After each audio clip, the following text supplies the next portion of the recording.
This is the D6 generation. Dice are our vice. Creating not too horrible content since 2008. Are you crazy? That's like 400 hours of gamer nonsense. Oh, I think we're well past that.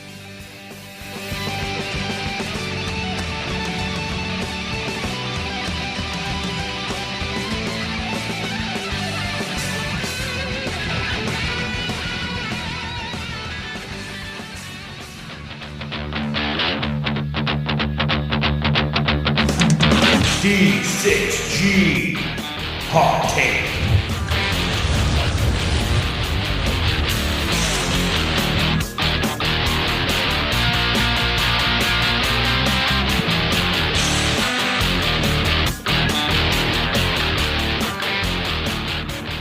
Welcome back, and this is my second installment of BaltiCon, my reporting from BaltiCon, my experiences at BaltiCon. So, first, I want to run through the stuff that I kind of missed last time. The BaltiCon was held this year in the Renaissance Baltimore Harborside, which is a beautiful hotel, which is, ironically enough, not quite on the harbor front, the waterfront. There's a bit of a strip mall, actually, the main street that goes down the waterfront, and then there's a bit of a strip mall, and then there's the waterfront. So you can see the beautiful waterfront if you have a waterfront room, and you're right there. You're about 200 yards away from the water. That strip is a crazy, interesting area with lots of things to do, lots of shopping, lots of restaurants. When we were there last, it was a lot less built up, as I think I mentioned in the last episode. When we were there for BaltiCon, they were having a big screamo death metal festival all weekend long, which was very intriguing, called Hell in the Harbor, I think is what it was called. And that was interesting. There was an interesting overlap of fandoms. A person dressed as an animal at the concert could have probably passed off as one of the people dressed as an animal at BaltiCon. Although they did look a little angrier than the BaltiCon animal people, but it was very intriguing. One of Karen's favorite moments of the entire weekend was she was there for the second day Hell in the Harbor sound check. So what she heard over the massive loudspeaker system was sound check, 1, 2, 3, check. Okay. All right. Next. Sound check. Check. Check. So that was very funny. So anyway, yeah. So BaltiCon. It was BaltiCon 57, which means this has been going on for an awful long time. It's a convention thrown by the Baltimore Science Fiction Society.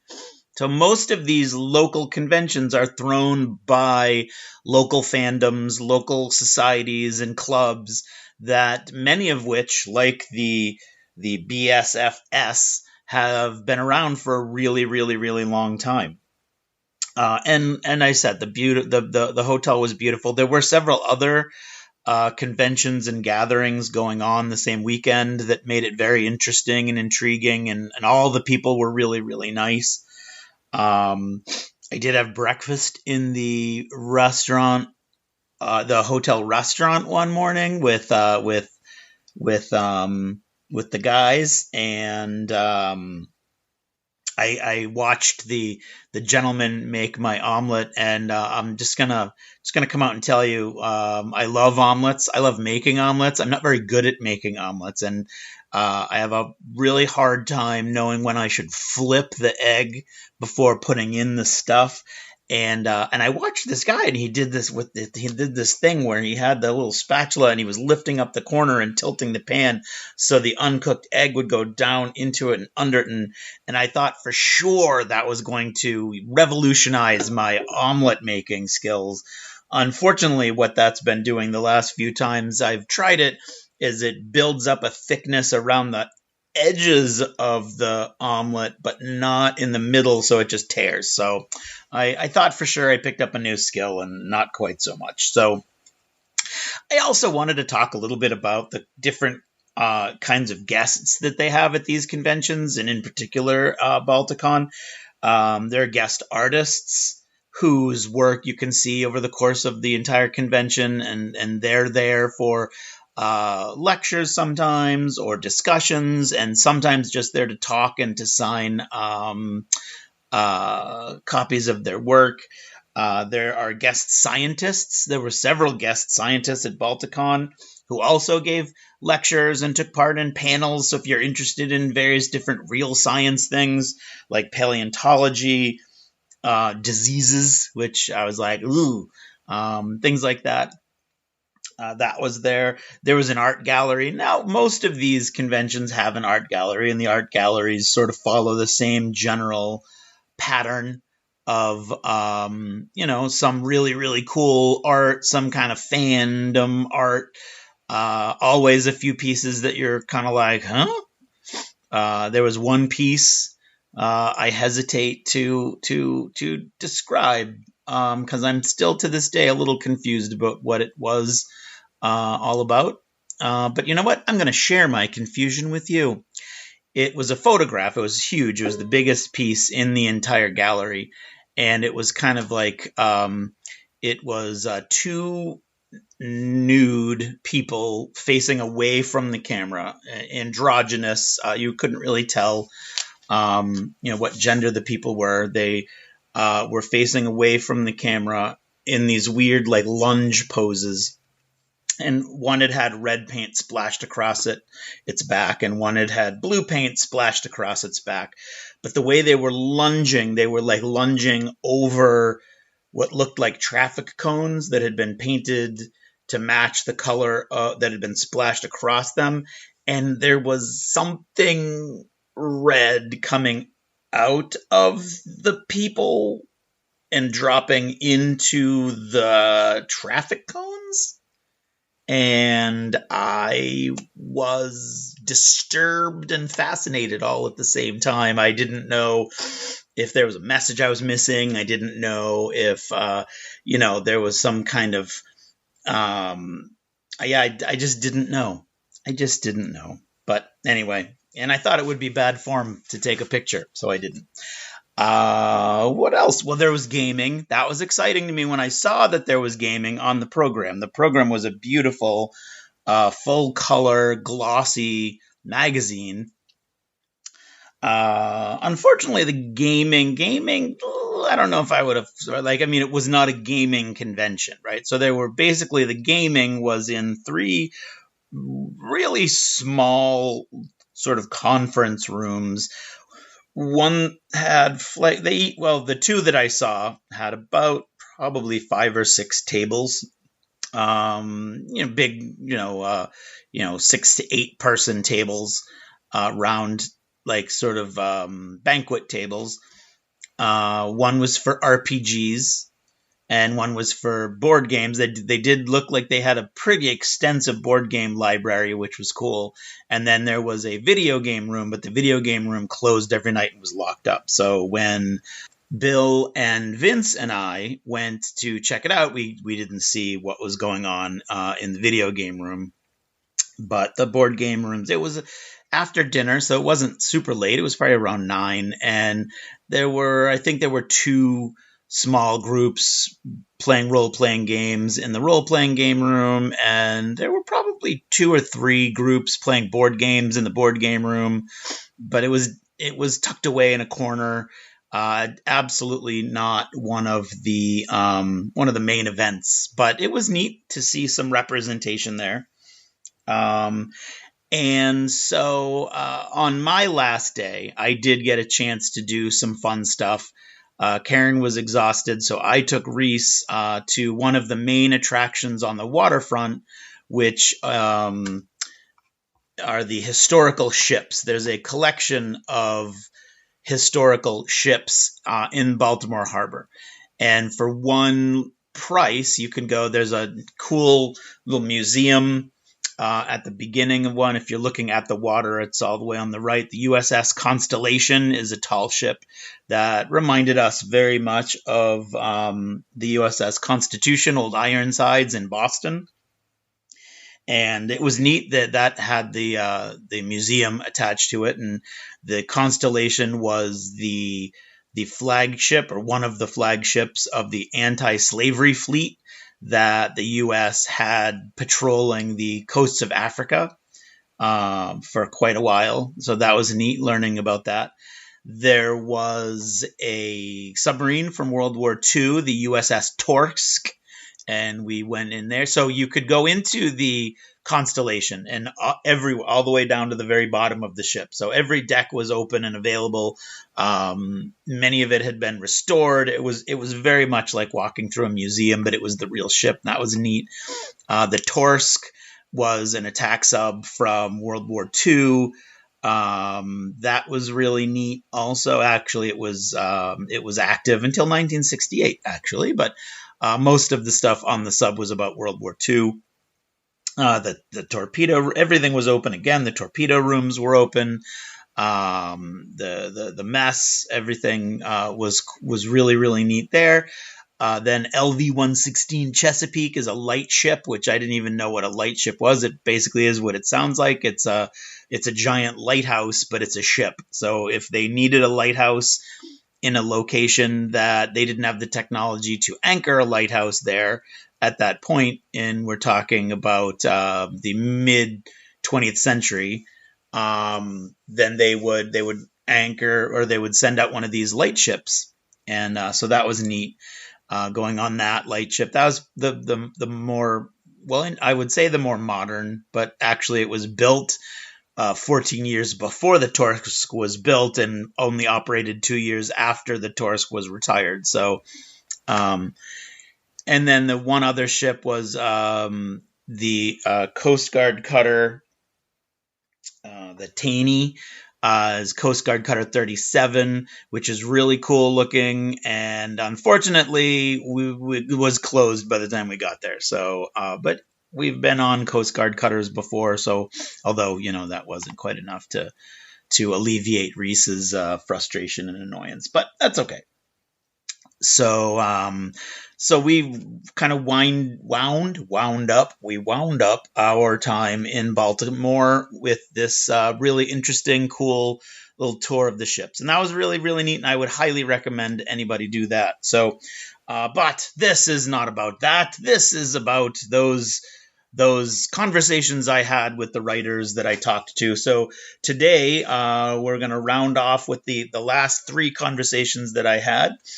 We're going to talk to Ben Pick, who writes sort of young adult fiction. His elevator pitch was, it's like a cross between Stranger Things and the X-Men, and he had a really interesting booth to talk to him. I talked to K.S. Garner.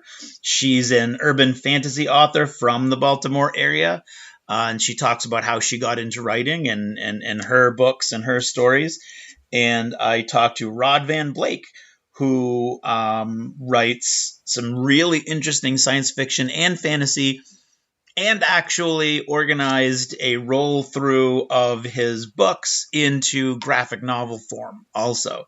So that's really neat. So you can check out in the show notes content, further content from these guys. Ben has a YouTube channel. KS has a podcast. Rod has a podcast. And they all have websites and such. So without further ado, I give you Ben Pick, KS Garner, and Rod Van Blake.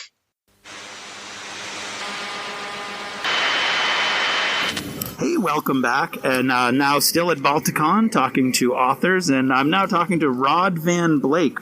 Rod, how you doing this weekend? I'm great. About yourself? I'm doing good. How's the convention going for you? Pretty good. Excellent. So you have a pretty impressive booth here with a lot of different works. There's a lot of color going on here, a lot of different banners. Tell me what I'm looking at. You're looking at the Ancient Illumination science fiction series, as well as the graphic novel adaptations of those, and then my newest series, the Yambani Chronicles, which is a fantasy epic, and the comic book adaptation of that series. There are 3 books in Ancient Illumination, 2 graphic novels, and there are 2 novels in Yambani Chronicles. Mm-hmm. And there's 1 comic currently we'll be working on, issue 2, coming this July. Okay, great. And, I mean, the art is great. Do you do the art yourself? No, I do not. We all wish we did. Yeah, I do all the literary work. I wrote the novels, and I kept getting requests for people that wanted to get the illustrated version, so I had to, of course, collaborate with an artist. Yep. Well, you found a great one. We did. Jordan Pennell Jackson was my artist that I found in 2019. Actually, my wife found him and liked his work and thought that we should collaborate, and we've been working together ever since then. Excellent. So tell me a little bit about Ancient Illumination. Ancient Illumination is a first contact military action space opera about beings of pure light. I basically had this what if scenarios. What if there were sentient beings of pure light? What would that interaction be if they came here 68,000 years in the past when we were still in the stages of Cro-Magnon? That's kind of how it started. It evolved from that. I created these characters. One of these ancient beings basically experiments on mankind and gets in trouble with his own kind for doing that. So as punishment, they exile this being here and force him to teach mankind after taking away his ability to change into his pure form. So he stays behind. We get a bunch of mutated races and technological advancements as a result of him being here. And eventually, the mutants and regular people kind of band together to find this being to see if he is the cause of all of our conflict of fighting over resources and differences. So, and I put the Marine Corps because I'm a former Marine. Oh, excellent. Veteran. Thank you for that. Yeah, so I put them in there as well and use some of my life experiences to kind of mix and mingle some alternate history. It's just been a fun ride, fun series of me creating characters around this what-if scenario, basically. And then I wanted Yambani Chronicles, which means Yambani is home in Swahili. Okay. So I wanted to write fantasy. I like Lord of the Rings. I like Game of Thrones. I just wanted more representation, and I didn't want to force anybody else. I just wanted to do it myself. And I had a lot of fun using the Orisha, the West African gods, the Yoruba, as a pantheon of guys that rules over that world. And I like that's dragons. A great idea. Yeah. I like magic. I like elves. Who doesn't? I like orcs and those things. And so I twisted all those things into my own story, trying to weave my own narrative and lore into my fantasy world, which is the alternate dimension to Ancient Illumination. So there are 2 separate storylines. There's a little bit of crossover, but you don't have to read one to understand the other. Okay, but there are little tie-ins for people who pay attention. That's great. Yeah. Okay, and tell me, so yesterday we talked a lot, and tell me how the novels then relate into the graphic novels. The graphic novels are basically straight one-to-one adaptations, with the exception that the books are written more cinematically. Okay. Like when you go to a movie and you say, hey, we're in LA, and then it screen changes over, it lets you know they're in New York, and now they're in Brazil. Yep. Well, my artist was like, you can't do that when you have a limited amount of space in a comic book or a graphic novel. So you have to basically had to stitch the story together. Yeah. So it is the same story, but a bit of a different telling, and obviously a different medium because it's illustrated. Right. But they're one-to-one adaptations, but we've only got basically the first 4 chapters of the book done. Okay. And so this should generate 15 volumes, and then there's 2 more books to follow. Right, so each book would be 15 volumes of the graphic novel. Around about roughly, 15, I think 2 and 3, because they're slightly shorter, will be a little less than that. But the first book will be the longest with 15 volumes of the graphic novel. And so you were getting requests for that. Yeah. So you didn't know how to do... So I was in a similar boat. I didn't know how to write graphic novels, and then someone I was writing novels for said, do you know someone who can do graphic novels for us? And I said, give me 15 minutes on Google. And so I had to learn on the run. So you had to learn all this on the run. Basically, I have to give my artist a lot of credit because he actually scripted that out. The fantasy series is my first attempt. Okay. I've actually been scripting that story out. So that I can just hand It's neat. It's neat. Yeah. That's awesome. Is there anything else you'd like to talk about the where it's going, or what was your inspiration? Basically, I was reading a bunch of Star Wars. I was reading a bunch of fantasy novels, and mainly the EU for Star Wars. And through that, I was introduced to a lot of other sci-fi and fantasy authors. I began to accrue this list of authors that I like. Right, yeah. And so they had some great ones, yeah. I began researching them and what their other works were. And then after I was reading all of those, I was like, well, I've read so much of this stuff, I wonder if I could create one of my own. And then I did a short story that was Star Wars and figured I can never own this. This is my IP, so I had to figure out a way to make up my own. So that's where my what if scenario comes into play, and then things grew from there. Right. And when did you start that? I want to say 2004. Oh, okay. So you've been going for a while, which makes sense because you've got a really nice body of work here now. The funny thing is, I got 2004. I wrote the first 10 chapters, and then I let life get in the way. And I didn't finish until 2014, 2015. Okay. Published the first novel in 2016. Okay. And so then went to our first in-person event at Baltimore Comic-Con in 2017, and was inspired by my wife. She was like, everybody's just telling everybody the book was coming out in 2018, number 2. Okay. And you said that? And you hadn't read it yet? I wrote it yet? I had not. But she was like, behind every good man. For sure. And so I was like, well, I guess we're getting this book out next year. Yeah. She was like, well, if we come back to the same event the following year, you can't come back with the exact same amount of inventory. She's right. How many times can those people support you with the same thing over and over again? Yeah. So we have to bring something new to the table every time. Yeah, no, you've got to watch. You've got to watch your wife. I was out to dinner with my publisher and a couple other people last night. I went to the bathroom. When I came back, all I heard was, "Don't worry, I can make him do whatever you need."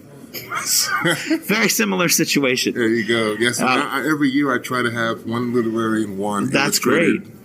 Thing added. Great, yeah. So your schedule just keeps going. Good. And how's it been going for you? It's been great. I mean, you've got a great looking booth. Thank you. You're both in costume. That's That's the new. The publicist has got something going here. That's the sequel. We just didn't have enough time to print that before we got here. But the second novel in the Mbani Chronicles, in the fantasy, is already out. It's out and available for purchase. Nice. I'll get a picture of that. Yeah. That's awesome. And so you said life got in the way. You were writing, and then it kind of fell off. Got separated, moved across the country from California to New York. Job changes. Just life. Yeah, absolutely. So when I talk to my listeners, I say a lot that, if you want to be a writer, the first rule is you've got to write, right? Yeah. And life does get in the way. Something has to keep you going. What kept you going? And a lot of people would have given up, right? With all those different challenges, but you didn't. You kept it going, and now here you are with all this body of work. What was that? I got into a space of time where I had time to myself, and I was able to just settle in and finish. Even though I had moved into another crazy situation, I would just leave every Saturday. I'd take my laptop and my headphones, go to Panera or somewhere, plug in. I finished my first book in Panera. Yeah, Panera's great. And I just knocked the first book out, and then after that, I had searched around for publishing companies and got the first one published, and then it's been kind of I've been on that path ever since the first one was out to keep on pushing more and more out. Yeah, that's fantastic. That's awesome. So you just never lost sight of it. It was just that things were getting in your way, and you just kept the fires burning, and then when time allowed, you just pushed it. And it's hard. Yeah, but you did it, right? And that's what everybody's life is hard, but the people who did it, that's who ends up with a big booth like this. Consistency, I think, is key in a lot of places. I don't think I'm by any means better than a lot of the writers out there, but if you're consistent and you're continually working, eventually results are going to come. People are going to see it. What happens when it gets exposed is one thing. Right. At least you have something there to be exposed to. Exactly. Yeah. You miss all the shots you don't take, right? Exactly. So normally at this point I would ask you what you've got planned, but you've already got it all planned, and that's great. So if I could just ask a couple questions about your process. Okay. Do you use an outline when you're writing? How do you approach that? I have a master outline that has the storyline in total. I know where I want to go from A to Z. It's just taking those small blocks from A to B and C that I sit down and break down. And like they say, you don't eat an elephant in a day. You take it one bite at a time, and that's what I try to do with my writing. And even when I have a supposed writer's block, then I go through scenarios to add to that outline. Okay. So that hopefully that kind of jars something and jogs my memory. And then once I'm done, I'm back into the continuing where I left off. That's great. I've never heard anyone say that before. Like, I say just push through on those days, and even if it's crap, you'll revise it later. That's great to go to the outline I'll go to and the be outline. Working and build on that if the narrative's not flowing. Yeah, I'll go to the outline and maybe I'll think of a really cool fight scene or some political intrigue that I'm wanting to explore with the story, and then I have to figure out where in that grand outline does that fit in. Right. Once I get that place, maybe something jug and I can continue the chapter that I was currently working on. Yeah. But I know I have to circle back to that. So it gets me in the right. mood. Yeah, and it keeps it going forward even if it's not putting those words down on the page. I don't feel like I've stagnated. Right. I've made some type of progress, but it may not have been what I wanted until I'm ready to get back into where I'm at. Yeah, that's awesome. That's great. So is there anything else you'd like to tell the listeners? Like I think you mentioned you have a podcast. Yeah, the Ascari Cast is my podcast. We usually go live every Thursday at 6 p.m. Eastern Standard Time. We talk about geeky things. Mainly, I have a couple artists, another author that's on with me, Jordan Pennell Jackson, Jocelyn Short, and Andrea Rose Washington. She's also an author. The other two are digital artists, and Jordan also has his own comic. Jocelyn has hers coming out soon, but I don't want to be over salesy. So it's a time for us to get together and talk about the nerdy things that we enjoy. I think we talked about the animated show Star Wars Visions. Oh, yeah. We talked about the Dungeons and Dragons film that was recently released. We plan to talk about Guardians 3. Just things like that. So it's not like, here's my book, buy my book. It's more or less, these are the things we liked and we've enjoyed, or maybe we didn't enjoy them. And then I turn it around and say, hey, we'll put you in the driver's seat. If you didn't like the way this show or this movie ended, if you were the writer, how would you have ended? Nice, yeah. And then at the end, we give it whatever our arbitrary ratings is. Right, yeah, we all do that, yeah. And that's what we do on the podcast. That's great. Now, I shouldn't record this next bit, but I'm going to. Okay. And I'm going to bring... Now, your wife's name is? Manika? Okay, Manika. Okay. This is... I'm probably going to cause some problems here. So you don't want to monetize, really. You don't want to be pushing sales on the podcast. Not on the podcast. It's more of an opportunity for me to try and garner an audience and someone that relates to the things that I like on a more personal level. Now, if you're interested, the links to everything are available in the description. But I more or less just want to talk shop. Yeah, and that's where I kind of go with our podcast. We've been going since 2008, and I don't want to take advantage. But is there any pressure sometimes for him to do a little more of that selling? Would you like him to use that podcast a little more? You ever get a little more like, hey, why didn't you mention, the latest book? Or... We do when we have something new coming out, or we have a Kickstarter. Okay, so you guys have a good balance then. Yeah, we announce stuff that's and there are times when we've actually been at the end of the Kickstarter, and announced the fact that we're on Kickstarter. So is this all been Kickstarted, or the fantasy? Graphic novels and the comics? Okay. Yeah, that's great too. Okay. In 2020, I finished my third novel. Okay. And we had just finished paying for this first graphic novel. All right. And I didn't want to come out of pocket to pay for the second. No, yeah. So we did a Kickstarter. Oh, the art is great. That is fantastic. So that's what we did. We did a Kickstarter to get payment for the second graphic novel. Okay. Since we couldn't go anywhere and sell anything to anybody, we would do it all online. Right. And then last year we did the... Makes me wish it was a vodcast. Yeah. We did one for the Yambani Chronicles comic, and we're going to be working on the second issue this coming July.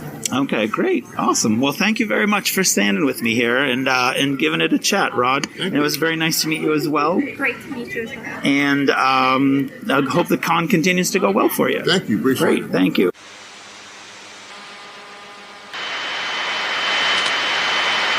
Here at BaltiCon. This is Ben Pick. Ben, how you doing? I am doing wonderful today. Excellent. And how's your con so far? It's been going great. This is actually my first con as a vendor, so I am a little overwhelmed, but keep my head above water. Excellent. So tell me about your series here. Okay, I just started off. So there are 2 books in the series. The first one is Falling Through. The second one is Expanding Cracks. And I'm sure, Craig, you've heard this spiel the entire time. We were staring at each other. Yes, we've been right across from each other. But this is X-Men meets Stranger Things. So it is a group of teenage heroes who gain abilities, one of whom accidentally creates a monster, and then they try and undo the damage that gets caused, and it sends them on a journey through time. Oh, through time. Through time, yep. Okay, and how long have you been writing?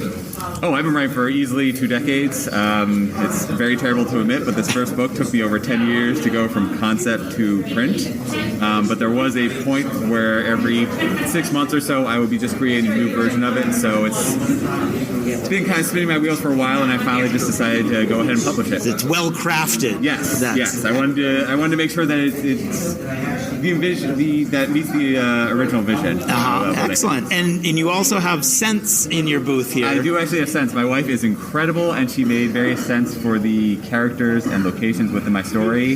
There's 2 different homes, so there's one that's kind of in the woods, and there's one that's just covered in overbrush. There's also a place called the Void, which is how they end up traveling through time, different locations.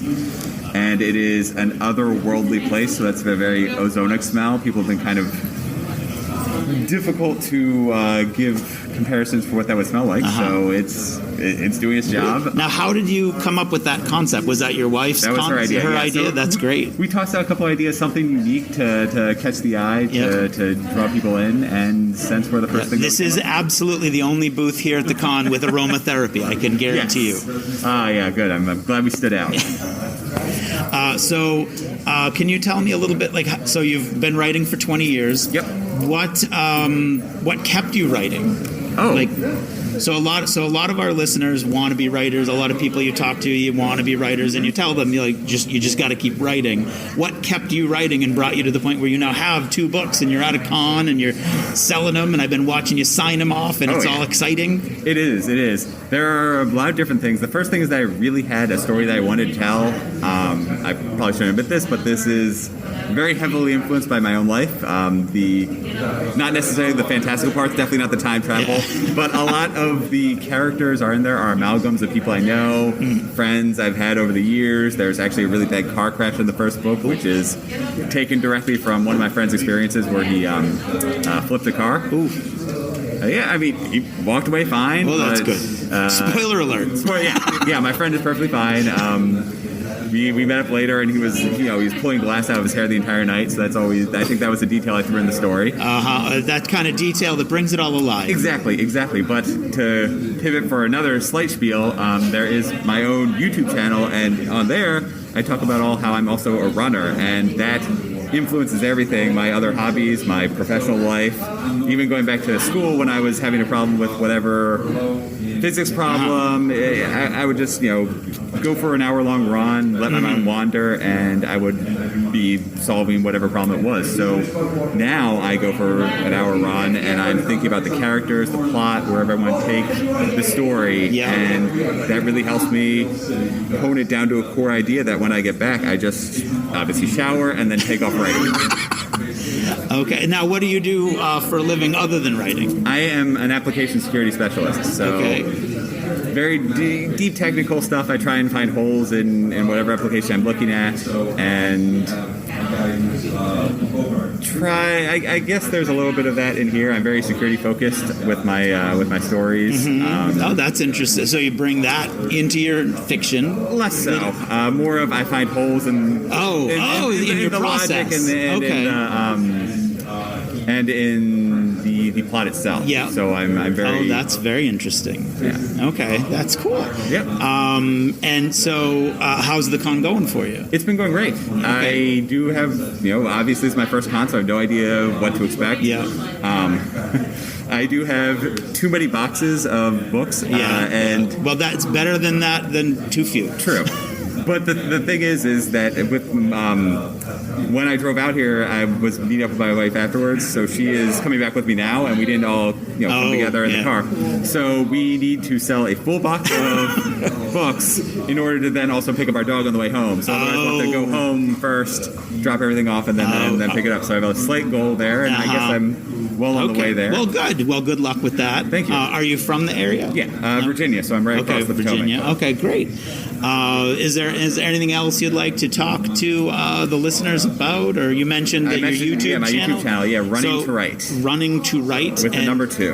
Okay, and all of this information is also going to be in the show notes. Perfect. So people will find links there. And yeah, if you're curious, benpick.com. Very easy. Okay, that's an easy one. Okay, so that's Ben Pick. Okay, thank you very much, Yeah, Ben. and thank you, Craig. This was wonderful. Thank you.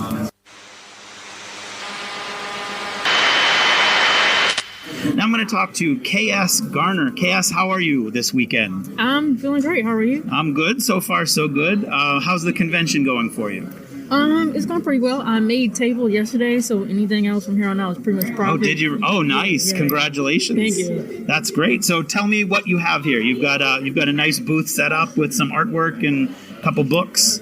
Yeah, so it's the first 2 books of my Unholy series. I'm an urban fantasy writer, so the first book, Unholy, is about a woman named Misty Calloway set here in Baltimore City. In the first book, like I said, Unholy, it's her, she finds out that she has these paranormal demon fighting powers, sort of like Buffy almost in a way. Okay. In the second book, Unbroken, is her honing her skills, finding more about her family lineage, and discovering new foes and allies here in the city. And then there'll be a third one out, hopefully in October of this year, called Unleashed.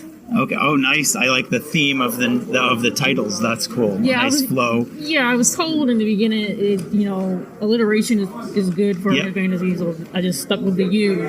Yeah, no, I think it works great, and it looks good too. Now, who's doing your covers? The person who did my first 2 covers, her name is Rebecca Frank. I'm not sure if I'll use her again. There was some communication issues, which happens, but But they look great. Thank you. How long have you been writing?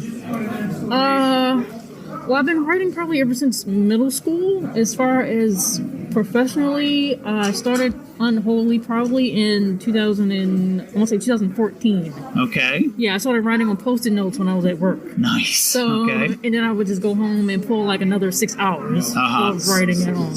So writing's not easy, is what you're saying? No, it's definitely not. It's going to be a while because it's taken a while to write the third book. Life got in the way, and then COVID. It pretty much changed how everyone thinks and priorities and things like that. But yeah, I've been getting bursts of inspiration while I'm here actually, being back in the city downtown, because that's why I work downtown. Okay. And a lot of I mentioned some places in the books like what's that, the Washington Monument right there, coming down Maryland Avenue, running Charles Street, Lexington Market, some places around there, some places that's like closed or they would burn down from I think from when Dr. King had passed away, but they're still standing over there. Using the light rail and the basilica that we have. I think it's on Maryland Avenue. Yeah, right over there. So yeah, it's just different places that I mentioned. Yeah, and seeing them again. Yeah. So when with the pandemic, did you end up going to working from home? So you're not coming into town, or is that? Yeah. So I worked from home for a month, but then I went back, and I'm working at a different location at that point in time. But yeah, being down here and really got the juices flowing. Yeah, where I parked, I got to see what the city looked like. I mean, it's changed a bit, but not that much. It's still, whatever, in Baltimore City. Yeah. But yeah, I saw some buildings. I was like, oh, that'd be a great place where they would, this would be their home base, or this would be where they did a battle or something like that. Right. It may be. And that's what listeners are very much asking for quite often, is your inspiration. So that's a great note on inspiration, is that you see locations that would look good in your mind for different aspects of your story, and you kind of immediately gets you start thinking along those lines. Yes. That's great. Are there other places where you get your inspiration? Just honestly, just talking with people. I was having a conversation with someone who came up to the table and asked about the same questions as you, what inspired me to do this. And I don't know, he kind of said something about, I guess, urban fantasy, about how we can relate more to it. Because for high fantasy, I like playing it in D&D and reading about it or watching TV shows about it, but actually creating it myself, it kind of goes over my head a little bit. Right, yeah, and it can be daunting. It's really up there. It's what we all got used to when we were young, and now it's I can't do that. Yeah, that's part of the reason why I wrote urban fantasy, because I get the city. Yeah, absolutely. Right? Yep.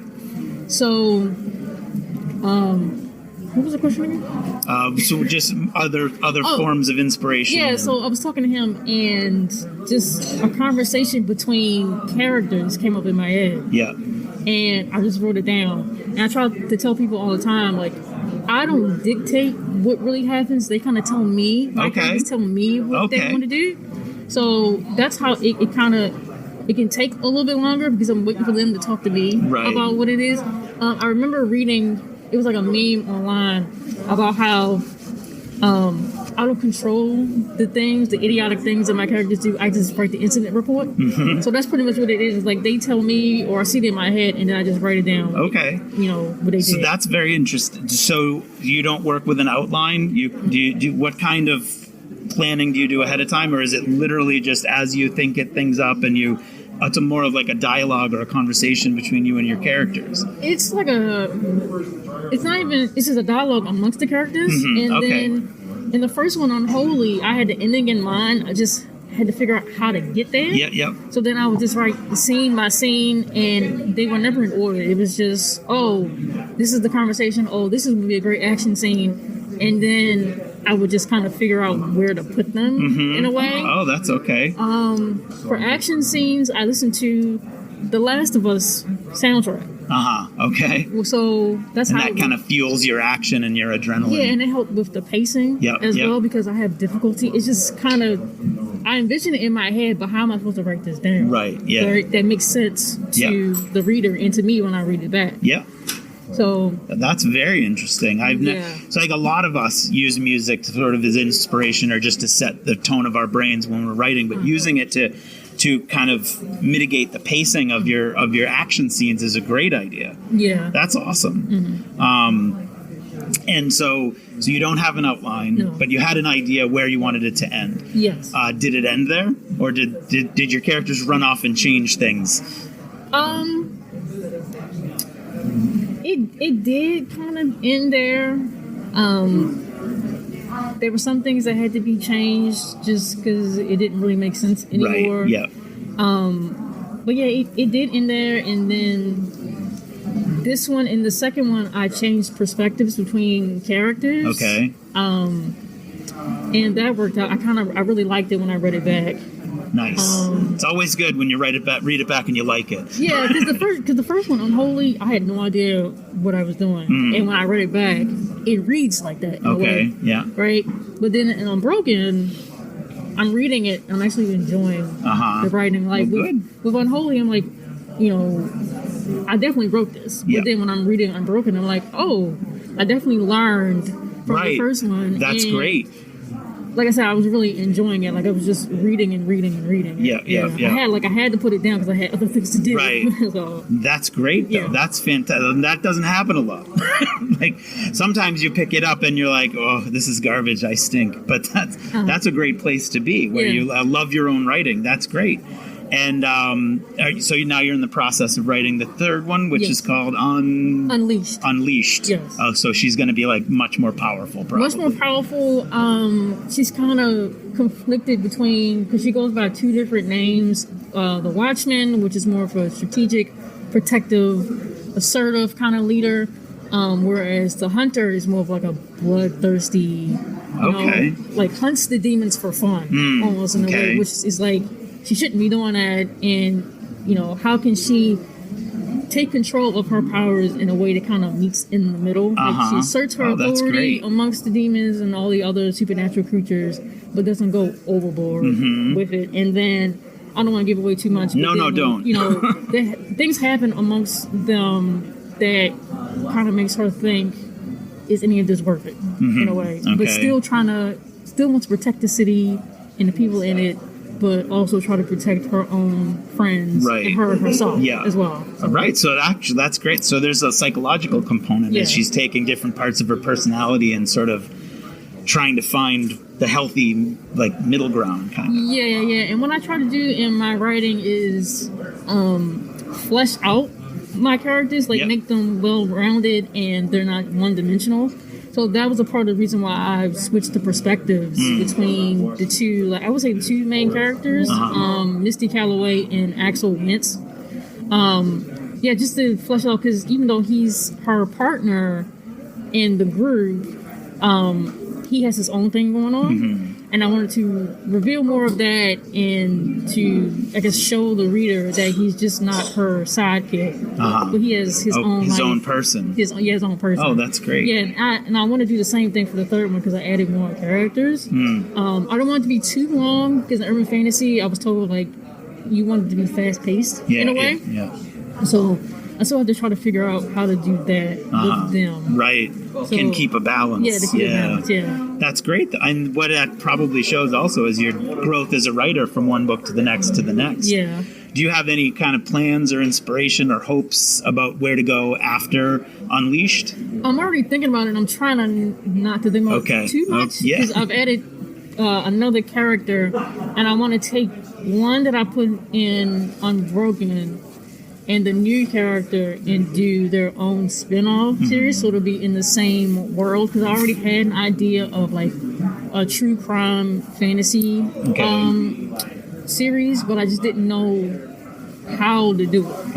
And that was like maybe a year ago. Okay. I already came up with titles, I already came up with like the storyline and everything, but I just didn't know the characters to use. And now I do, which is it's really crazy. That's actually neat, yeah. So yeah, I got the characters. I just need to finish the third book first, and then move on. And don't let that derail you from the third book. Yeah. Absolutely.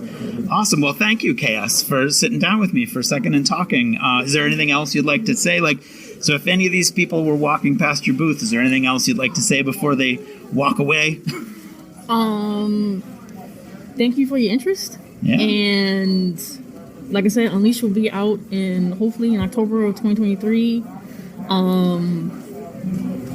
I have my own podcast. Okay, yeah, absolutely. What's that? So it's called Solo Nerdbird podcast. Solo Nerdbird. Yes. Okay, good. Yeah, initially it was just me going around town, kind of like cataloging the different events, small things that were going on in the city, because I feel like, Baltimore gets a bad rap. I mean, it has its reasons, but also I feel like there's a lot of creative people and things going on in the city, especially like BaltiCon. A lot of people don't even know about BaltiCon, and this is its 57th year or, whatever. Yeah. So things like that.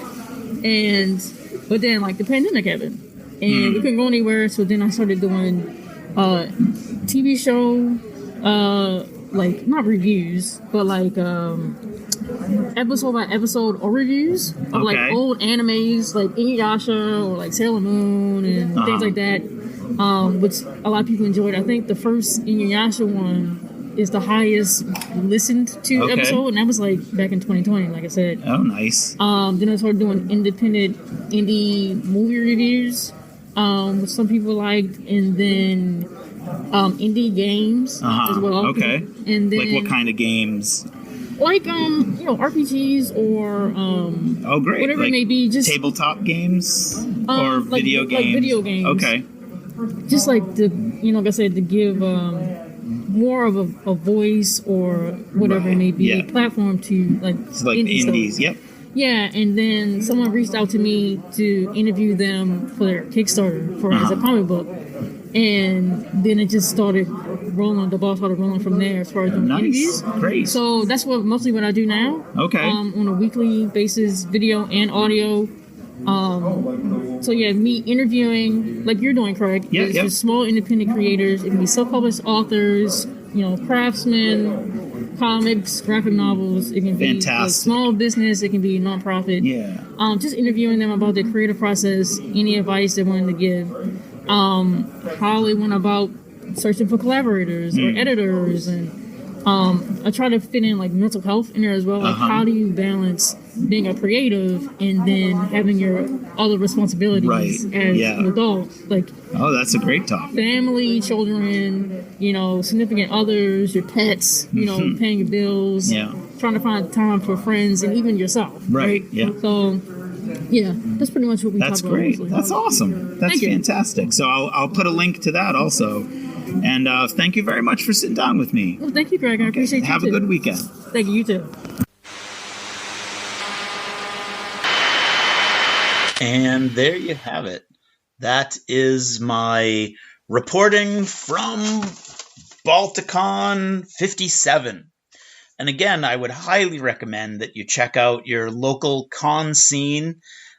see what kind of conventions are near you. There were probably more than 10 conventions advertised in the BaltiCon program for that area for the next year. So they're out there, and there are many of them. So check it out. And until next time, good night.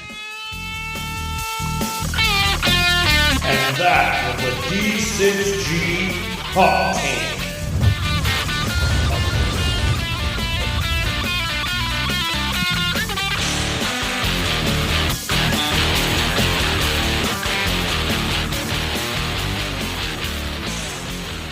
Achievement unlocked!